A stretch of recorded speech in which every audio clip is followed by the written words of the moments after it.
Bonjour, remontons dans le temps et voyons comment les images se sont mises à bouger, à s'animer pour nous donner l'illusion du mouvement et assister enfin à la naissance du cinématographe grâce aux frères Louis et Auguste Lumière. Alors bienvenue dans la culture du mouvement, dans la culture de l'événement.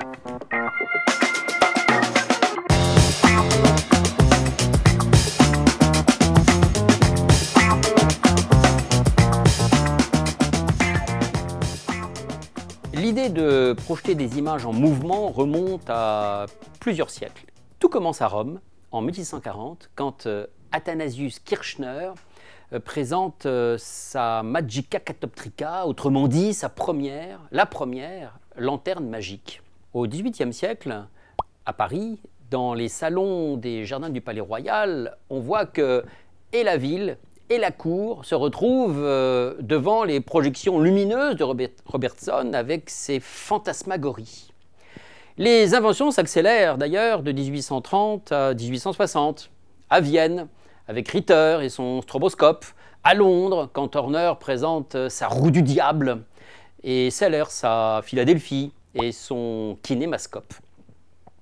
Toutes ces inventions présente un disque rotatif montrant une succession d'images au fur et à mesure que le disque tourne. Et chaque image a de très très légères modifications, donnant une image finale semblant être en mouvement. Nous avons donc là une application du principe de communication entre l'œil et le cerveau. L'œil retient chaque image d'un vingtième à un dixième de seconde suffisamment pour qu'elle se fonde dans l'image suivante. Donc l'illusion du mouvement continu est ainsi obtenue.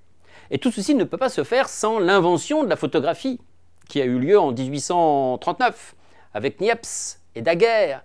Et ce qui fait qu'on aura quantité d'utilisation de cette invention photographique avec Muybridge, en 1877, qui met au point un système d'observation du galop du cheval en plaçant 24 appareils photographiques alimentés par électricité se déclenchant au moment du passage du cheval au galop.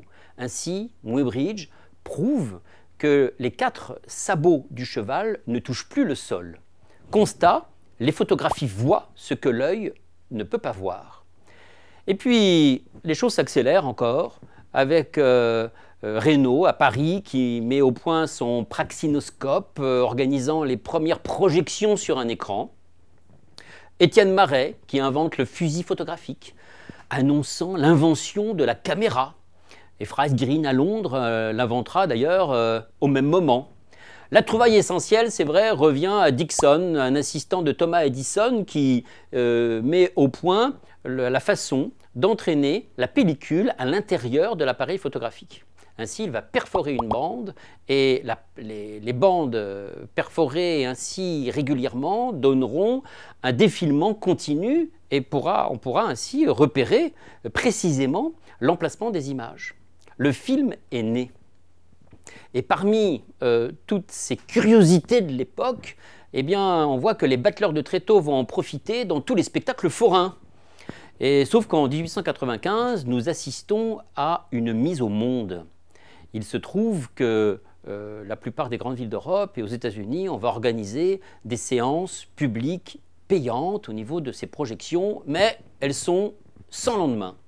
Effet de curiosité peut-être, mais de toute manière, les images sont de mauvaise qualité. Elles sont médiocres et elles sautillent.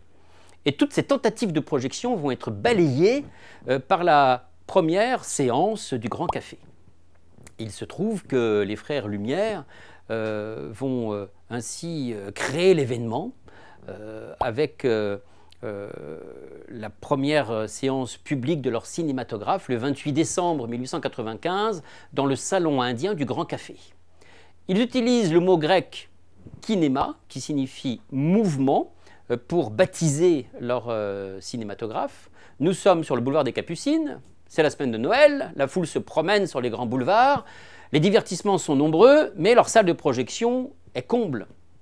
Et leur appareil de projection, c'est une véritable réussite car il est maniable, il est réversible, il assure 3 fonctions, à la fois les prises de vue, le tirage, la projection, et il s'agit d'un prototype maison Mais en attendant, la fabrication en grand nombre est déjà en cours à Paris. Et cet événement cinématographique va être possible grâce à toutes les images proposées et tournées par les frères Lumière comme un album de famille. Ils vont utiliser à la fois comme décor leur usine à Lyon ou leur propriété à La Ciotat. Les acteurs, eh bien, ce sont les employés ou les membres de la famille. Et les titres qui vont être choisis pour ces vues, l'arroseur arrosé, le déjeuner de bébé, l'arrivée d'un train en gare de La Ciotat. On voit que la projection restitue sur l'écran une image convenable, grande, lumineuse. Et cette première séance réussie devient l'événement dont on parle, assurant le succès du cinématographe Lumière, qui va vraiment être d'une supériorité écrasante par rapport à ses concurrents. Les commandes affluent du monde entier et garantissant ainsi l'expansion de cette machine à reproduire la vie. Une centaine d'opérateurs vont être formés à l'école Lumière pour être envoyés ensuite à travers le monde, ayant pour mission de faire connaître le cinématographe.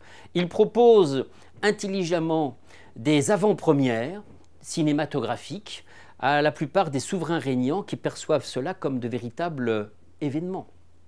Et l'empereur d'Autriche, François-Joseph, les accueille, le roi de Serbie, la reine d'Espagne, le tsar de Russie, qui leur font ainsi une publicité vraiment retentissante, et toutes les salles de projection sont pleines à craquer.